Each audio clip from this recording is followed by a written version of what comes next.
berada di posisinya adalah minggu ketujuh, yang mana di minggu ketujuh ini ya kita akan belajar tentang supplier dan investor ya. Bagaimana mengelola jaringan bisnis termasuk hubungan dengan pemasok, mitra, dan investor. Ya, dan bagaimana mengembangkan strategi untuk memperkuat kolaborasi dan sinergi antar pemangku kepentingan.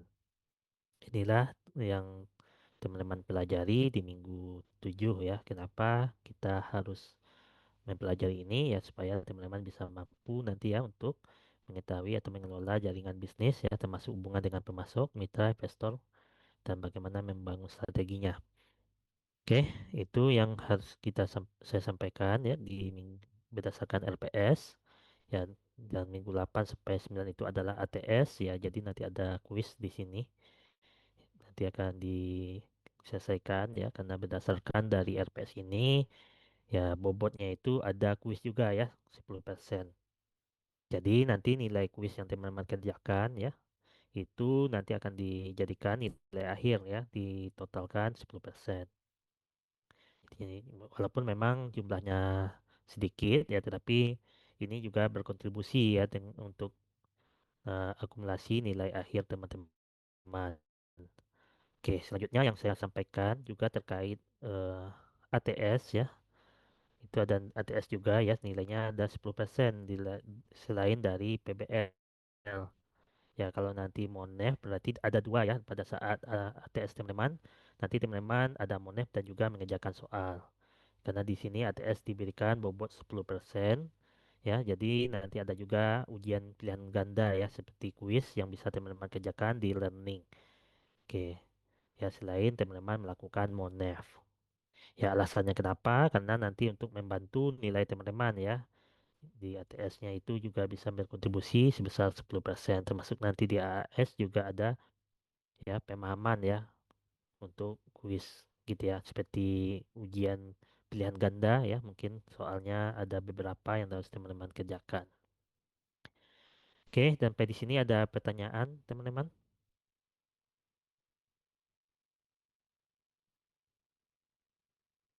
Oke, jadi kuis satunya karena arahan dari koordinator kalau di teman-teman lihat dari sini ya, itu nanti sebenarnya ada di minggu ketujuh, tetapi dalam hal ini koordinator mintanya pada saat minggu pengganti. Oke, jadi sebelumnya ya mungkin saya sampaikan juga kalau kemarin teman-teman asinkron ya, karena saya ada berhalangan hadir karena ada kegiatan di luar kota. Ya, tetapi dalam hal ini saya sudah memberikan tugas mandiri yang sesuai dengan LPS gitu ya, manajemen layanan pelanggan dalam bisnis. Dan hal ini sudah saya berikan kepada teman-teman ya, dan saya sudah menjadikannya sebagai absensi teman-teman ya di minggu lalu untuk perkuliahan asinkron. Oke, jadi kita lanjut langsung ke minggu ketujuh. Kalau untuk materinya sebenarnya sudah tersedia di learning ya untuk materi 6. Ya, nanti teman-teman silahkan cek di learning masing-masing. Itu sudah ada setiap materi yang sudah diberikan ya. Ataupun yang kemarin teman-teman sinkron juga sudah tersedia seharusnya ya. Oke, ya, di learning teman-teman sudah lihat ada materi e-book. Ini buku yang lengkap ya, isinya terkait dari MHP. Bukunya sangat lengkap ya, jadi silahkan dipelajari supaya lebih memahami ataupun menguasai materi MHP ini. Selanjutnya dia tiap minggunya juga sudah diberikan materi-materi ya, seperti materi 2, materi 3 gitu ya, materi 4, 5, dan 6 ya. Kemarin ada 6. Ya, ini nanti bisa teman-teman pelajari secara mandiri ya, karena ini ada berupa poin-poin inti yang mungkin bisa menjadi eh, ya tambahan ya pengetahuan bagi teman-teman semua. Oke, kita mulai ya. Kalau tidak ada pertanyaan, kita mulai saja materi ketujuh. Ya, kita mulai dari jadi materinya tidak terlalu banyak untuk materi 7 ini, yaitu mengelola hubungan dengan supplier dan mitra bisnis. Oke, kita akan mulai. Saya akan buka materinya. Oke,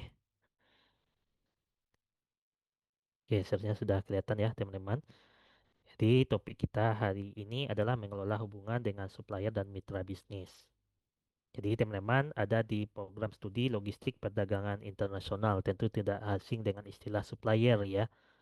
Oke, jadi kenapa ya? Ya, mengapa hubungan dengan supplier dan mitra bisnis itu penting? Ya, karena dalam era bisnis yang modern, supplier dan mitra bukan sekadar vendor yang menyediakan barang atau jasa ya, tetapi juga merupakan mitra strategis yang berkontribusi langsung pada kesuksesan suatu perusahaan. Jadi, sukses atau tidaknya suatu perusahaan itu juga tergantung pada mitra suppliernya gitu ya. Jadi, hal ini tentu menjadi dasar strategis bagi perusahaan untuk sukses. Jadi seperti apa sebenarnya ya hubungannya? Jadi hubungannya baik dengan supplier dan mitra bisnis ini akan menghasilkan berbagai keuntungan kompetitif. Ya, supaya kita bisa bersaing di keunggulan ya, supaya unggul dalam persaingan dengan perusahaan-perusahaan lain ya. Itu kita juga harus memperbaiki hubungan dengan supplier dan mitra bisnis. Ya, kalau hubungannya sudah baik, maka akan mendapatkan berbagai keuntungan. Yang pertama itu keuntungannya pasokan bahan baku atau produk yang lancar dan konsisten. Jadi kalau kita sudah menjalin hubungan yang baik dengan supplier ataupun mitra bisnis kita, maka pasokan bahan baku yang mereka berikan ataupun produk yang mereka berikan kepada kita itu akan berjalan dengan lancar dan konsisten. Inilah keuntungan pertama ya, kenapa kita harus menjalin hubungan baik dengan supplier. Yang kedua, kualitas produk yang terjaga dengan standar yang tinggi. Ya, tentunya kalau kita berhubungan baik, ya tentu supplier itu akan memberikan produk-produk yang berkualitas gitu ya. Tentu mereka tidak ingin memberikan produk-produk yang mungkin akan membuat kita kecewa karena kita sudah berhubungan baik dengan mereka, sehingga hal ini akan menjadikan standar tinggi ya bagi kualitas produk yang mereka berikan dan produk kita juga akan menjadi produk yang bagus gitu ya dan berstandar tinggi. Selanjutnya, efisiensi biaya melalui negosiasi dan kolaborasi jangka panjang. Oke, jadi supplier yang kita maksud di sini ya bisa juga nantinya akan menjadi mitra bisnis kita. Ya, kalau mitra bisnis itu berarti mereka sudah bekerja sama dengan kita ya membuat suatu produk atau mengembangkan produk gitu ya. Yang awalnya mereka hanya seorang supplier ataupun hanya supplier biasa ya, tapi karena kita bisa melakukan hubungan baik, maka dari supplier itu akan menjadi mitra bisnis. Dan inilah artinya ya kalau sudah menjadi mitra bisnis, maka kita bisa melakukan kolaborasi jangka panjang. Yang selanjutnya ya kalau kita bisa berhubungan baik dengan supplier ya tentu dalam hal negosiasi harga ya biaya itu bisa ditekan ya, atau bisa menjadi lebih murah. Ya, karena mereka bisa kita berikan tawaran ya untuk harga yang lebih murah ya supaya mereka menawarkan produk mereka dengan harga yang lebih terjangkau gitu ya. Jadi hal ini bisa menghemat biaya. Jadi efisiensi biaya terjadi gitu ya pada saat kita melakukan negosiasi. Ya, negosiasi ini berhasil atau tidaknya tentu tergantung pada hubungan yang kita jalin. Kalau hubungan itu sudah baik ya tentu pasti supplier itu juga akan bisa memberikan harga yang lebih murah dibandingkan kepada bisnis yang lain gitu ya, kepada perusahaan lain. Selanjutnya, akses ke inovasi dan teknologi terbaru dari mitra. Oke, jadi kalau supplier itu sudah menjadi mitra ataupun kita sudah punya rekan bisnis ya, tentunya mereka sudah punya teknologi gitu ya. Dari teknologi itu juga bisa kita dapatkan aksesnya kalau kita bisa berhubungan baik dengan mitra bisnis. Jadi misalnya mereka memiliki sistem CRM yang lebih bagus gitu ya, tetapi kita karena punya mitra dengan mereka, ya mereka bisa saja memberikan akses kepada teknologi tersebut ya, supaya bisa bekerja sama ya, intinya membangun bersama. Selanjutnya, pendekatan CRM ya dan SRM itu membantu membangun fondasi kemitraan jangka panjang yang saling menguntungkan dan berkelanjutan. Jadi, kenapa kita belajar SLM? Ya, SLM itu juga merupakan bagian dari pendekatan CRM. Oke, jadi CRM itu salah satu perpanjangan tangannya adalah SRM ya.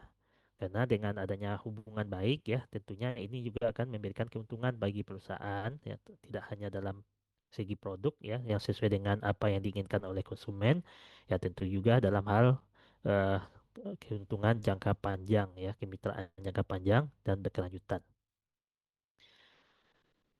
Oke, selanjutnya kita akan bahas ya itu apa itu supplier relationship management ataupun dengan istilahnya adalah SRM. Ya, kalau SRM itu seperti apa sebenarnya ya?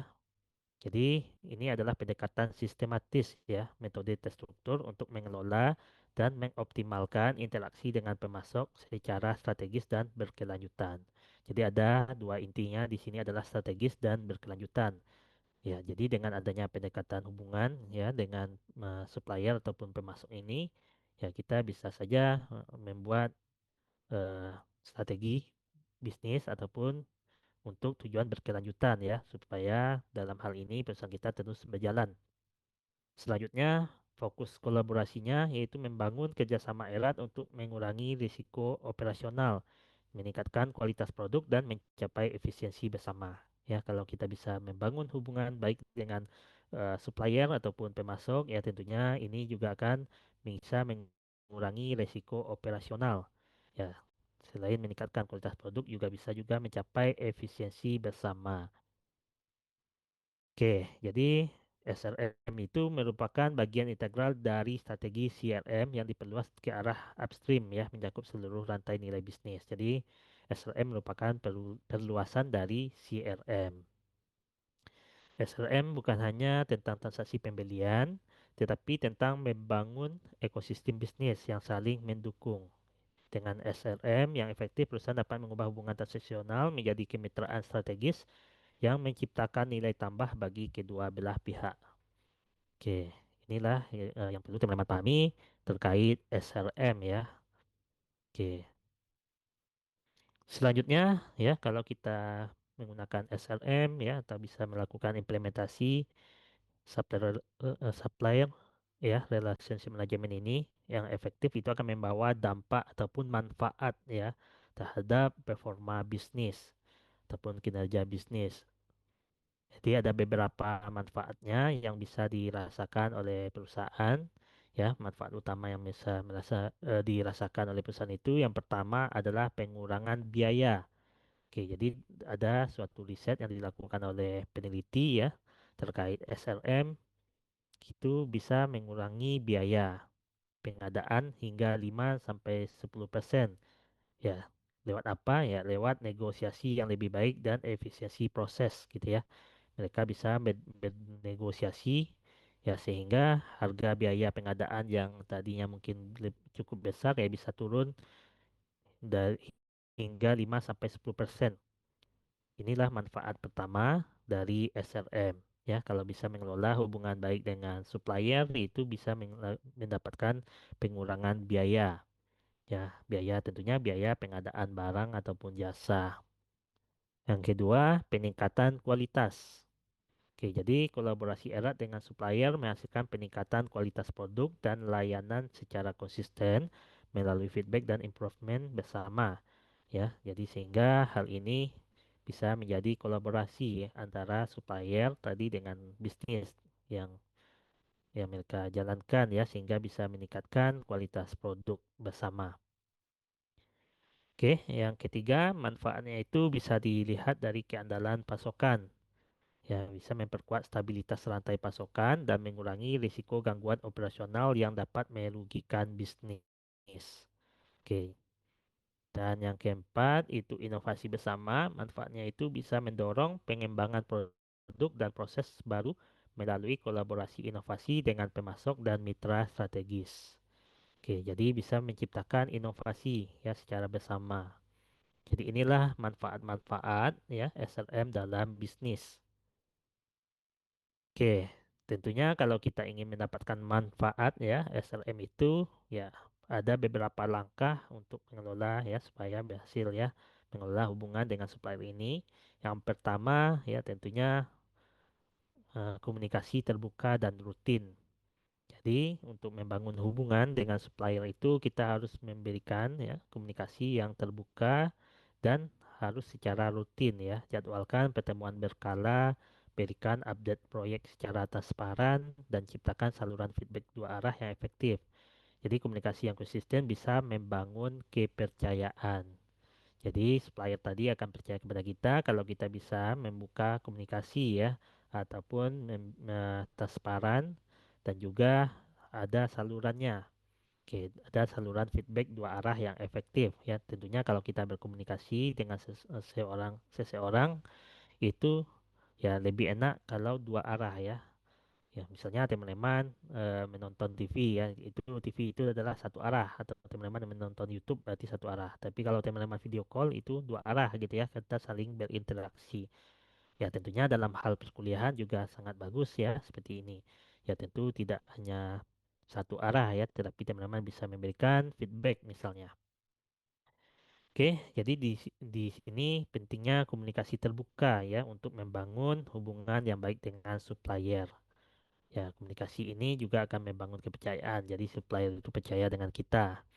Oke, yang kedua, tetapkan ekspektasi yang jelas. Jadi definisikan standar kualitas. Ya, misalnya produk kita ini standar kualitasnya seperti apa ya, inginnya seperti bagaimana, jadwal pengiriman yang jelas ya, struktur harga yang jelas juga, dan ketentuan kontrak secara detail ya. Oke, jadi dokumentasi yang jelas mencegah miskomunikasi di kemudian hari. Jadi supaya tidak terjadinya miskomunikasi dengan supplier, tentu kita buat standar ya yang jelas gitu ya, baik itu dari segi kualitas pengiriman, jadwal pengiriman, struktur harga, dan ketentuan kontrak secara detail. Ya, kalau sudah jelas ya itu bisa mengatasi miskomunikasi sehingga hubungan kita dengan supplier itu tetap berjalan baik gitu ya. Oke, yang ketiga, langkahnya itu adalah ya langkah membangun hubungan yang baik dengan supplier dengan bayar tepat waktu. Jadi pembayaran yang tepat waktu atau bahkan lebih awal membangun reputasi baik dan kepercayaan. Ini menjadi fondasi kuat untuk negosiasi di masa depan. Oke, jadi kalau kita sering membayar tepat waktu dengan kepada supplier ya ataupun bisa di awal ya bahkan di awal ini akan memberikan kepercayaan ya. Jadi supplier itu akan lebih percaya dengan kita. Ya, mereka juga akan merasa ya kita itu bisa ya meyakinkan ya untuk menjadi mitra mereka. Dan ini adalah fondasi yang kuat untuk negosiasi. Jadi kita pun kalau sudah dipercaya ya berarti kita bisa saja ya memberikan negosiasi harga dan sebagainya. Ya bisa juga kita bernegosiasi untuk kerjasama di masa depan. Oke, inilah yang langkah ketiga yang perlu teman-teman pahami untuk mengelola hubungan supplier. Yang keempat, berikan apresiasi dan reward. Jadi kenali dan apresiasi kinerja supplier yang baik melalui penghargaan, feedback positif, ataupun insentif kecil. Ini meningkatkan motivasi dan loyalitas jangka panjang. Misalnya ya, supplier yang baik, misalnya ya ada supplier kita yang memberikan yang mengirimkan barang bahan baku itu memasuk bahan baku yang berkualitas ya, misalnya dengan waktu yang cepat dan sebagainya. Ya, tentu kita berikan insentif misalnya bonus ataupun kita berikan sesuatu hal yang bisa yang bisa ya menjadikan mereka dihargai gitu ya. Jadi hal ini ketika kita berikan seperti itu, ya ini mereka akan termotivasi dan mereka juga bisa loyal ya untuk jangka panjang. Oke, jadi tipsnya ya buat sistem penilaian supplier yang objektif dan transparan. Jadi mungkin kita punya 5 supplier atau 3 supplier tentu kita nilai ya secara objektif dan transparan, evaluasi performa secara berkala dan bagikan hasilnya untuk mendorong perbaikan berkelanjutan. Jadi setelah kita nilai, tentu kita evaluasi kinerjanya dan bagaimana hasilnya supaya supplier itu lebih baik lagi ya ataupun hubungannya lebih ditingkatkan. Oke, ada pertanyaan sampai di sini, teman-teman?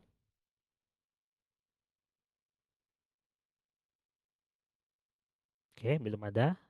Oke, kalau belum ada, kita lanjut ya untuk selanjutnya materinya mengelola hubungan kemitraan dengan rekan bisnis. Oke, rekan bisnis ataupun mitra bisnis itu ya, itu bisa saja supplier. Ya, supplier itu bisa juga menjadi rekan bisnis kalau mereka bekerja sama untuk membangun suatu produk ya ataupun membuat suatu layanan. Jadi hal ini juga penting ya, tidak hanya supplier saja, tetapi dalam hal hubungan pelanggan ya ataupun MHP itu tidak terlepas juga dengan hubungan kemitraan dan rekan bisnis. Jadi bagaimana supaya kita bisa membangun atau mengelola hubungan kemitraan ini, ya tentu ada prinsip-prinsip yang mungkin harus kita pahami. Jadi prinsip kemitraan yang efektif itu ada beberapa hal yang mungkin bisa teman-teman lihat ya. Yang pertama itu perlakukan mitra sebagai bagian dari tim. Oke, jadi sebenarnya untuk kemitraan ini hubungannya itu lebih mendalam ya dibandingkan dengan hubungan supplier. Karena mereka sudah menjadi bagian dari bisnis kita ya karena kita sudah bekerja sama. Kalau supplier hanya memasok bahan baku gitu ya. Memasok bahan baku ya sekedar menjadi transaksi. Tetapi kalau sudah menjadi mitra mereka bisa saja bekerja sama dengan kita ya. Berarti kalau kerjasama apa ya membangun suatu produk atau membuat suatu produk baru dan sebagainya itu berarti sudah menjadi rekan. Dan kalau sudah menjadi rekan itu hubungannya sebenarnya lebih mendalam. Jadi perlu pendekatan yang lebih mendalam dibandingkan dengan hubungan supplier saja. Jadi ada beberapa prinsip kunci yang perlu dipahami. Yang pertama, perlakukan mitra sebagai bagian dari tim. Oke, jadi kalau kita sudah punya mitra bisnis ya, rekan bisnis, itu kita posisikan sebagai bagian dari tim. Ya, jangan memposisikan mitra hanya sebagai vendor eksternal, libatkan mereka dalam diskusi strategis dan proses pengambilan keputusan yang relevan. Misalnya kalau kita ingin punya rapat ya suatu pengembangan produk ya kita ajak mitra bisnis kita ya. Karena kalau kita melibatkan mereka ya mereka bisa saja merasa dihargai ya, merasa bagian dari perusahaan kita gitu ya. Yang kedua, berbagi informasi bisnis dan strategi. Ya, kuncinya adalah transparansi. Ya, transparansi dalam berbagai informasi pasar, tren industri, dan rencana promosi bisa menciptakan sinergi dan peluang kolaborasi yang lebih baik gitu ya. Kalau informasi yang kita berikan itu sudah transparan, ya berarti data yang diperoleh oleh bisnis kita atau rekan bisnis kita itu ya datanya sudah bagus ya sehingga mereka bisa saja bisa menciptakan peluang kolaborasi yang lebih baik gitu ya dari data yang mereka dapatkan atau informasi yang mereka dapatkan secara transparan. Oke, yang ketiga terbuka terhadap masalah. Jadi ketika menghadapi tantangan, komunikasikan dengan jujur dan cari solusi bersama. Ya, pendekatan problem solving kolaboratif memperkuat hubungan ya. Kalau kita sudah bekerja sama untuk menyelesaikan masalah yang ada gitu ya. Jadi hubungan itu juga akan semakin kuat. Oke, selanjutnya jaga komunikasi intensif. Jadi komunikasi yang konsisten dan proaktif menjaga hubungan tetap harmonis dan mencegah kesalahpahaman yang dapat merugikan kedua belah pihak. Jadi inilah prinsip-prinsip yang teman-teman harus pahami dalam mengelola hubungan kemitraan ya dengan rekan bisnis. Oke, jadi sebenarnya di mana peran CRM dalam hubungan supplier dan mitra gitu ya. Jadi sebenarnya di dalam hubungan supplier dan mitra itu ada peranan CRM. Ya, di bagian mana? Di bagian teknologinya ya. Teknologi CRM modern tidak hanya mengelola pelanggan, tetapi juga dapat dioptimalkan untuk memperkuat hubungan dengan supplier dan mitra bisnis. Sistem CRM ini menyediakan infrastruktur digital yang mendukung SRM yang efektif ya. Jadi mengelola hubungan dengan supplier ataupun mitra itu bisa lewat aplikasi CRM ataupun sistem dari CRM ya. Sistem dari aplikasi manajemen hubungan pelanggan. Yang pertama yaitu lewat peranannya ya peran CRM itu dalam hubungan supplier dan mitra itu yaitu lewat data lengkap dan akurat. Oke, jadi CRM bisa menyimpan informasi komprehensif tentang setiap supplier dan mitra, histori transaksi, preferensi komunikasi, catatan performa, dan kebutuhan spesifik mereka. Jadi data supplier dan mitra ini ada dalam bagian CRM ya, karena CRM itu bisa menyimpan informasi komprehensif.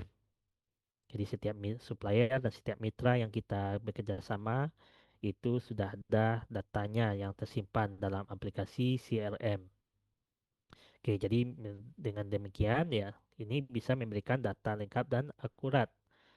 Yang kedua, dalam hal analisis performa berkala, itu ada dashboard analitik yang memungkinkan evaluasi KPI supplier secara real time, on time delivery, dan quality score responsiveness dan tingkat kepuasan kerjasama.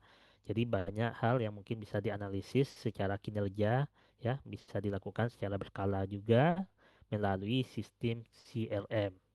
Ya, jadi dalam sistem CRM itu ada dashboard analitiknya. Ya, kita bisa menganalisis nanti supplier mana yang performanya bagus misalnya ya.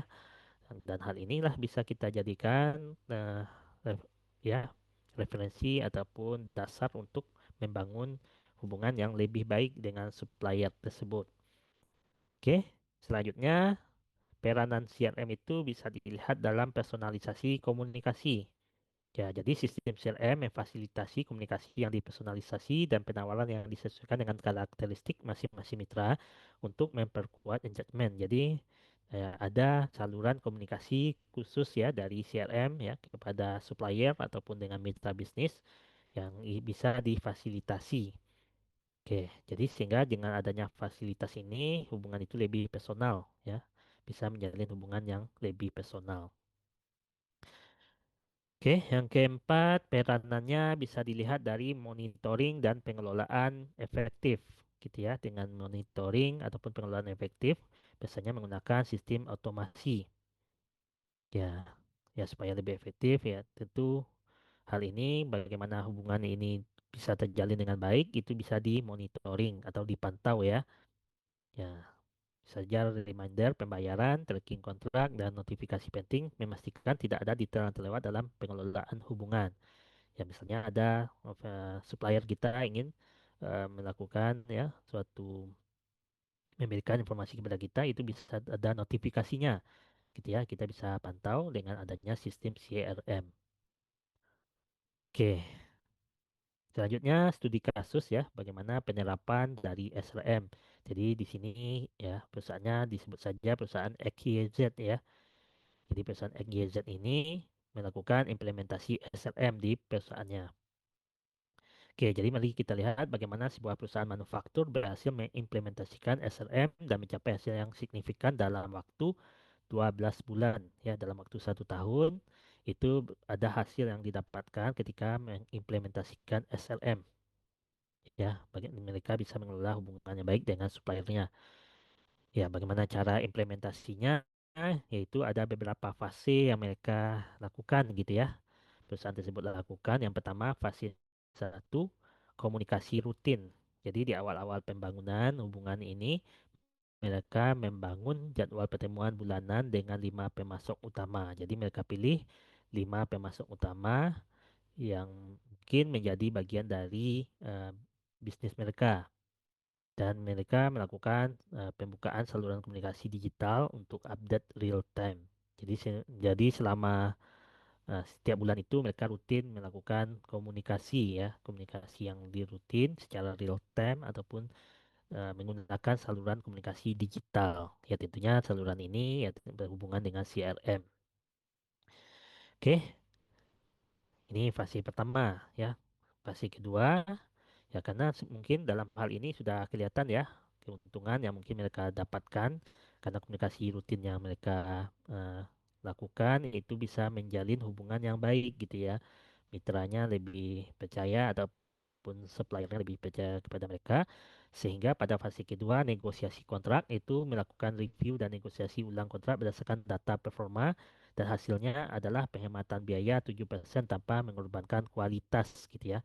Kualitasnya tetap sama ya, kualitas barang yang mereka berikan tetap sama, tetapi malah harga yang ditawarkan itu lebih murah gitu ya. Walaupun kualitasnya masih sama tapi harganya lebih murah. Ya, kenapa bisa berkurang biayanya? Karena ada proses negosiasi kontrak. Ya, yang awalnya mungkin mereka menawarkan harga yang lebih tinggi gitu ya. Ketika kita sudah berhubungan baik, ya tentu kita bisa bernegosiasi dan mereka setuju gitu ya untuk harga lebih dikurangi gitu ya ataupun harga biaya yang mereka keluarkan untuk lebih murah sehingga hal ini menghasilkan penghematan biaya.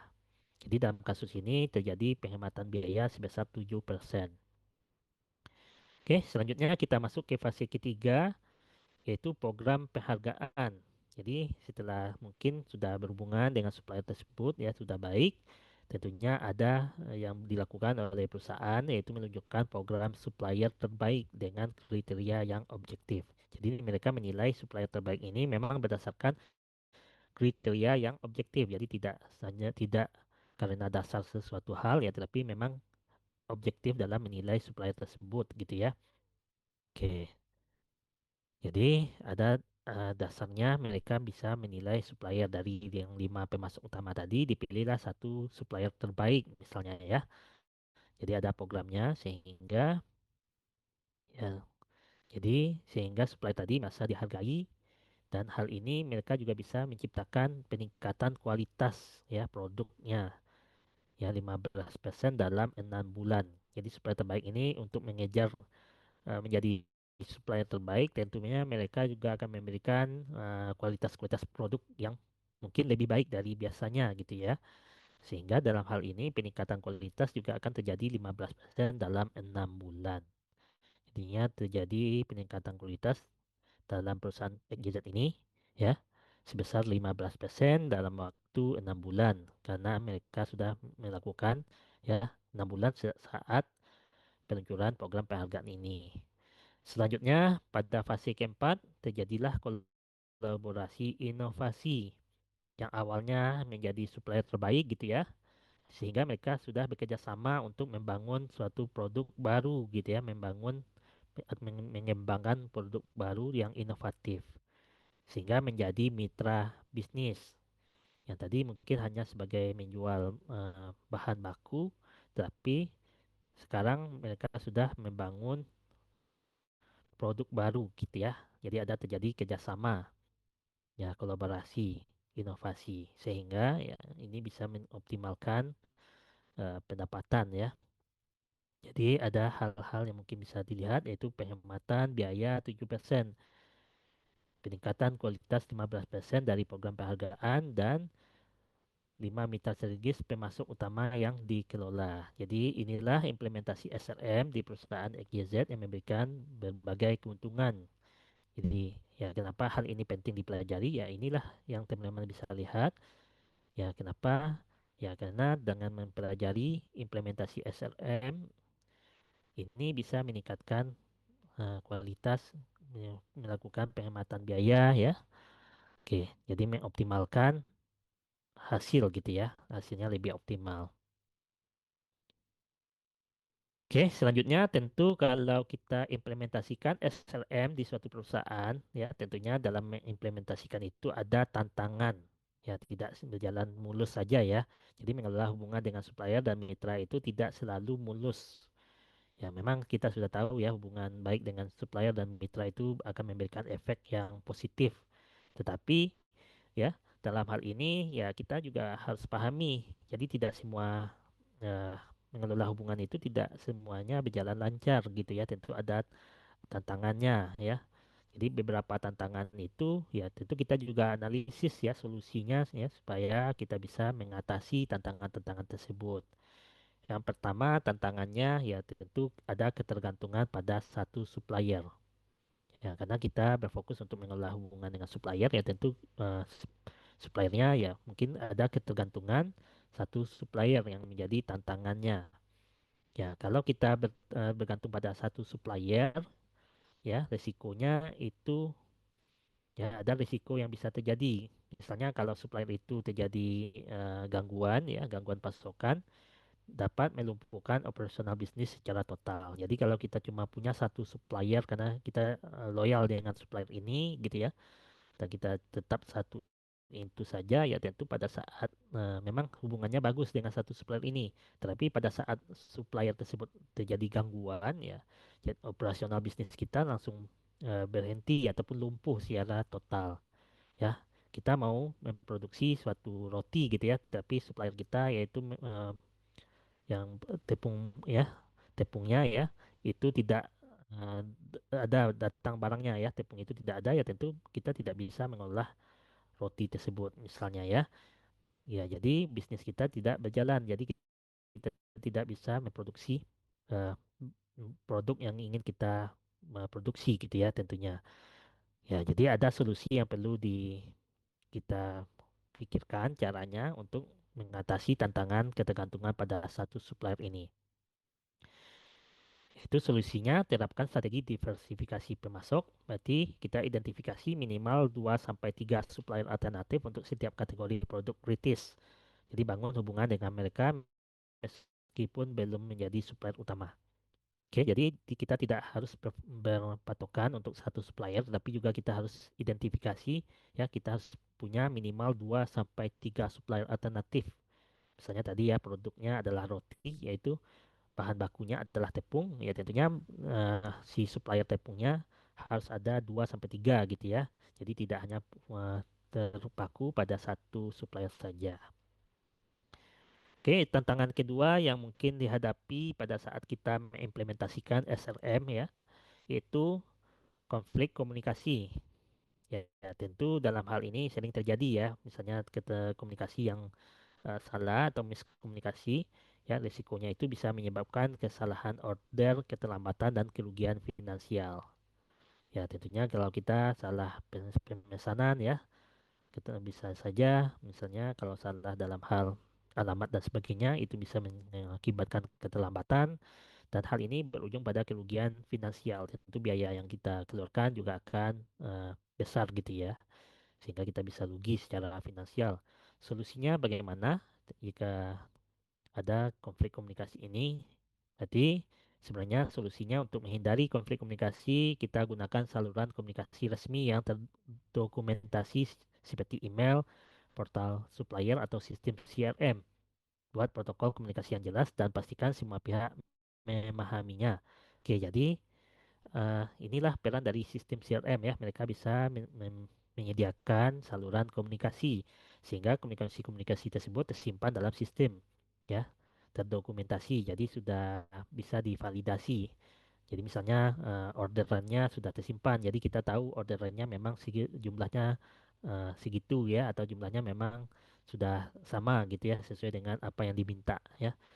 Tapi kalau tidak dilakukan saluran komunikasi resmi ataupun tidak terdokumentasi bukti-buktinya, yaitu tentu pasti akan terjadi miskomunikasi yang menyebabkan kerugian.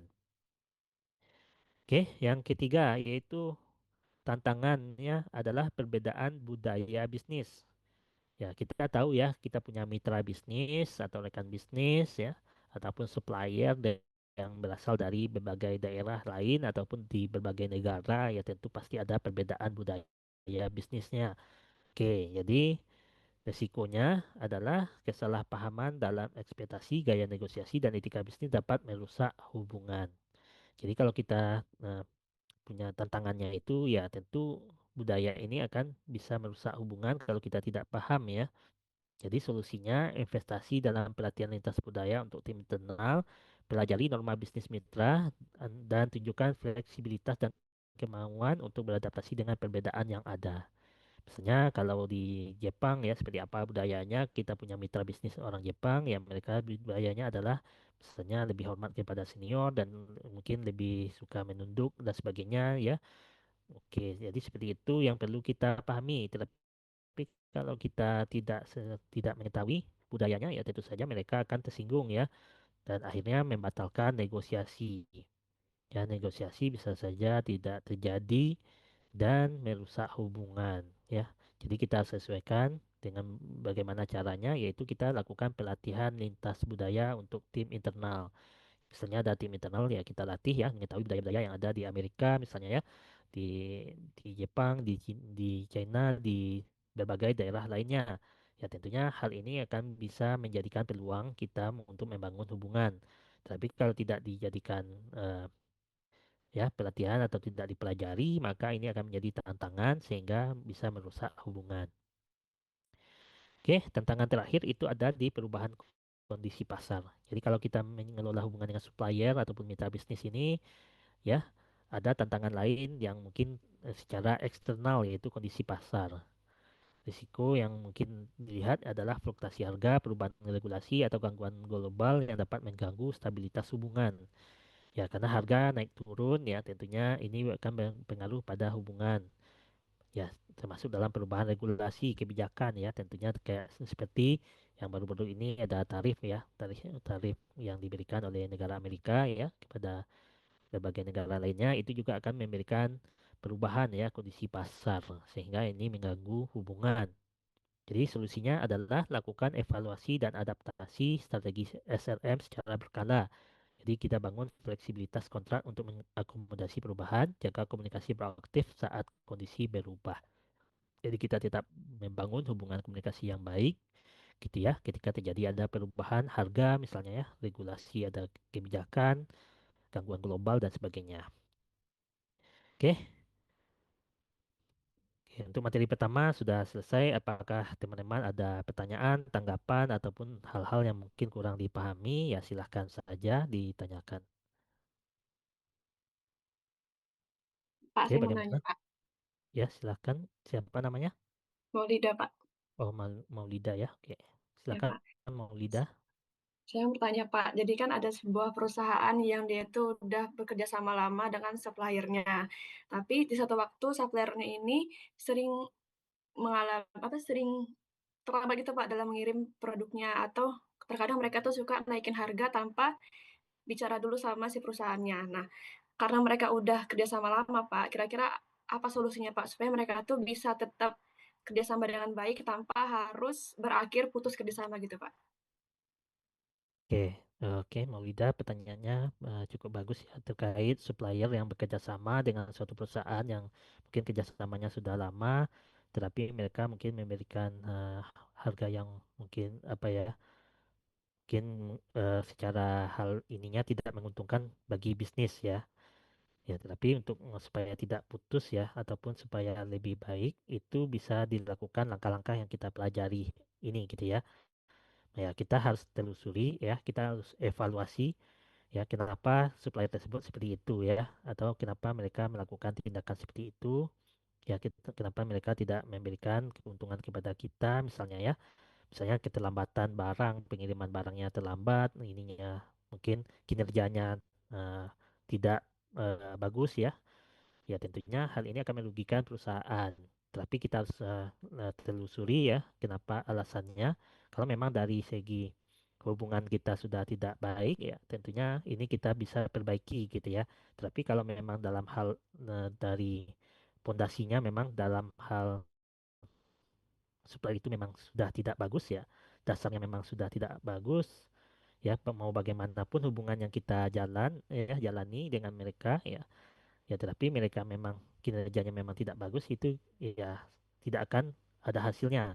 Tapi untuk cara-cara supaya tidak terjadinya pemutusan hubungan ya tentunya kita lakukan komunikasi. Misalnya ya perusahaan itu bisa saja melakukan komunikasi secara transparan ya terbuka dan bisa saja mereka lakukan eh, misalnya apresiasi kepada supplier tersebut misalnya ya.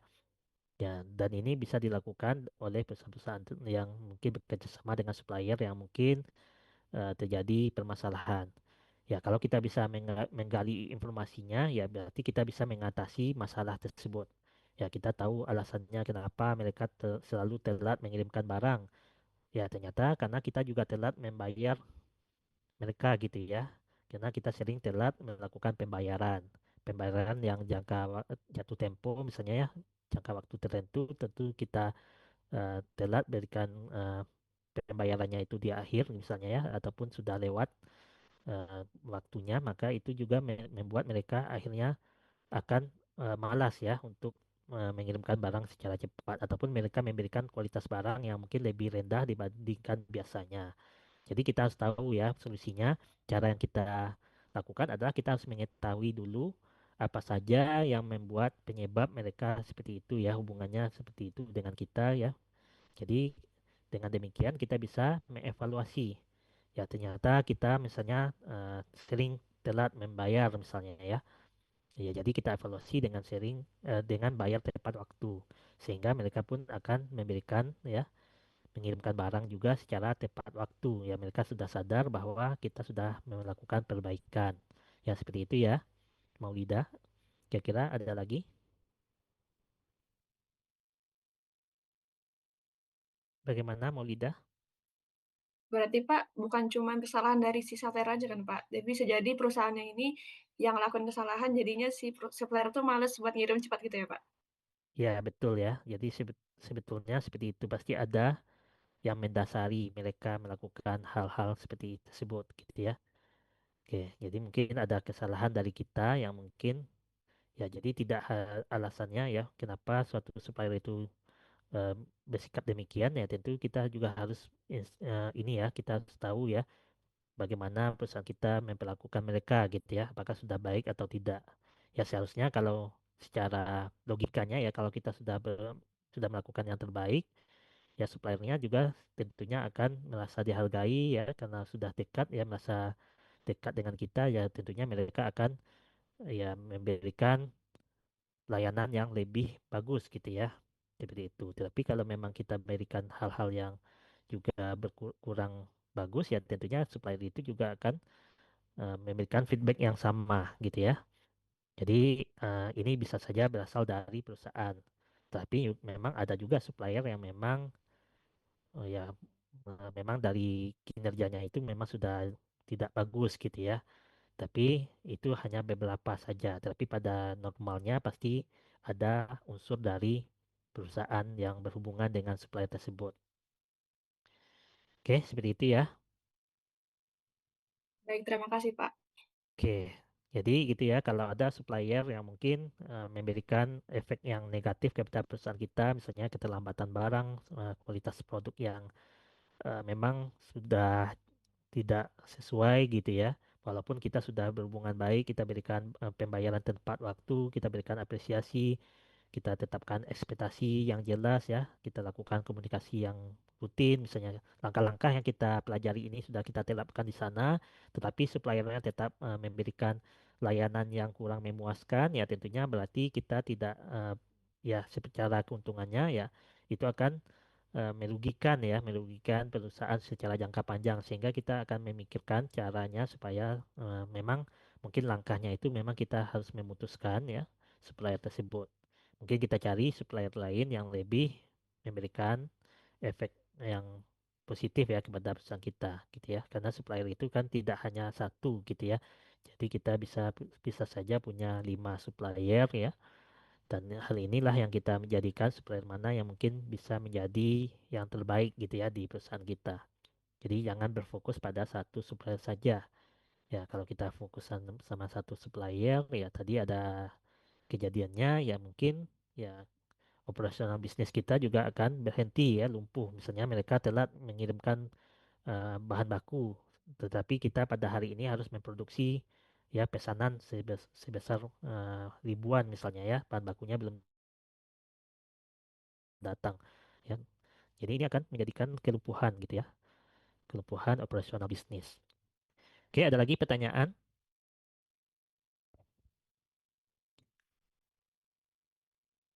Tidak ada. Izin Pak, mau bertanya. Muhammad Fikri, oke, saya catat dulu ya. Silakan. Eh, Jika di dalam kondisi krisis pasokan global, kira-kira itu strategi apa ya Pak yang efektif untuk menjaga hubungan baik dengan supplier? Oke, krisis global. Oke, bisa Iya diulangi. Pak. Jika di dalam jika di dalam kondisi krisis pasokan global, strategi apa yang paling efektif untuk menjaga hubungan baik dengan supplier Pak? Oke, jadi ada krisis pasokan global ya. Misalnya dalam satu pasokan global terjadi ya krisis pasokan. Ya, bagaimana cara kita membangun hubungan yang baik dengan supplier ya. Ya, tentunya juga dalam hal ini yang yang kita lihat adalah tantangan eksternal ya. Berarti dalam hal ini adalah gangguan global. Oke, kalau gangguan global terjadi, bagaimana cara kita membangun? Yaitu tetap menjaga komunikasi. Ya, tetap menjaga komunikasi karena kan supplier itu kita bisa tahu ya kondisi global seperti apa gitu ya, pasokannya berkurang atau berapa yang tersedia gitu ya. Ya, kalau kita lakukan menjaga komunikasi yang proaktif ya, itu bisa saja si misalnya ya, misalnya di supplier ini punya mitra bisnis yang lain gitu ya. Tapi kalau kita bisa menjaga komunikasi kita perlu ya, pasokan itu perlu. Tentunya kalau dalam kondisi yang global tadi ya, krisis ya, berarti ada sumber daya bahan baku itu terbatas. Ya, bahan baku yang terbatas ini Tentunya ada perusahaan-perusahaan lain yang menginginkan bahan baku yang sama. Ya, tetapi kalau kita bisa menjaga hubungan baik dengan komunikasi kita selalu aktif gitu ya, bisa saja bahan baku itu bisa ya kita bisa terjaga gitu ya dengan supplier yang tadi gitu ya, bisa saja mereka akan memberikan kepada kita. Jadi inilah ya caranya untuk mengatasi gangguan-gangguan ya mungkin menjadi tantangan ya bagi supplier. Oke, jadi kita harus bangun ya komunikasi yang proaktif. Oke, seperti itu ya, Muhammad Fikri kira-kira gambarannya. Ya, Pak. Terima kasih, Pak. Oke, ada lagi teman-teman? Tidak ada? Pak, izin bertanya. Silakan namanya. Ayu Andira. Oke, Ayu ya. Ya. Silakan Ayu. Hmm, tadi Bapak sempat bilang kalau kita itu tidak kita itu tidak boleh hanya bergantung pada satu supplier aja ya kan Pak. Tapi kalau kita lihat kompleksitas dalam supplier ini Pak, akan banyak hubungan yang akan kita jaga kalau kita punya banyak supplier gitu Pak. Gimana cara perusahaan eh, mengatur hubungan terhadap banyaknya supplier ini Pak? Karena nggak semua supplier itu kan punya kualitas, punya eh, loyalitas, punya eh, sumber daya yang sama gitu Pak. Oke, terima kasih Ayu. Pertanyaannya cukup bagus ya dalam hal ini. Ya, kita tadi bicara tentang jangan berfokus satu supplier. Tetapi dalam hal ini, kalau kita punya tiga, misalnya lima supplier, ya tentu mengelolanya mungkin secara logikanya kita mengelolanya cukup kerepotan ya, misalnya ya kerepotan mengelolanya ataupun menjadi tantangan. Tapi ya, kenapa kita belajar CRM? Inilah fungsi dari CRM. Ya, bagaimana cara mengelola sumber daya yang berbeda-beda tadi, semuanya ya, supplier itu bisa diterapkan dengan aplikasi CRM. Oke, kenapa? Ya, dalam aplikasi CRM, analisis performa itu akan terjadi bisa kita lihat ya. Ada fiturnya adalah analisis performa berkala. Oke, jadi data-data supplier itu kita simpan dalam aplikasi CRM. Nanti data itu bisa dianalisis secara otomatis gitu ya. Jadi ada evaluasi yang mungkin bisa kita lihat supplier secara real time, on time ya. Kita bisa lihat kinerja dari masing-masing supplier supplier itu karena datanya itu sudah tersimpan. Jadi mungkin mereka transaksi, misalnya komunikasi dari komunikasinya, dari eh, transaksinya, dari setiap kinerjanya itu tercatat semuanya di aplikasi CRM. Ya, dari situlah kita bisa mengelola, termasuk dalam hal komunikasi. Ya, misalnya dalam CRM itu nanti akan ada saluran komunikasi untuk masing-masing supplier kita gitu ya. Jadi supplier kita misalnya ada 3 orang, jadi semuanya itu ada saluran komunikasi pribadinya. Dengan adanya CRM ini, maka di setiap saluran komunikasi itu akan tercatat informasi-informasi uh, yang terbentuk ya saat kita melakukan komunikasi. Jadi informasi data yang ada ini dianalisis ya performanya dengan aplikasi CRM gitu ya. Jadi ini bisa dikelola ya. Jadi efektif mengelolanya ya karena otomatis. Oke, inilah ya seperti reminder pembayaran, tracking kontrak gitu ya. Notifikasi misalnya ada supplier ini memberikan notifikasi langsung muncul ya. Supplier yang kedua juga ada misalnya. Itu setiap hal ini bisa dikelola dengan efektif. Kalau kita bicara secara manual ya mungkin saja kita akan kesulitan ya mengelola lebih dari satu supplier. Tapi dengan adanya CRM, inilah kenapa kita perlu mempelajari CRM ya, karena dengan adanya CRM ini hal-hal itu bisa dilakukan secara efektif. Jadi tidak masalah kalau kita punya lebih dari satu orang supplier. Begitu ya, Ayu. Ya, baik Pak. Terima kasih Pak. Oke, sama-sama. Ada lagi teman-teman?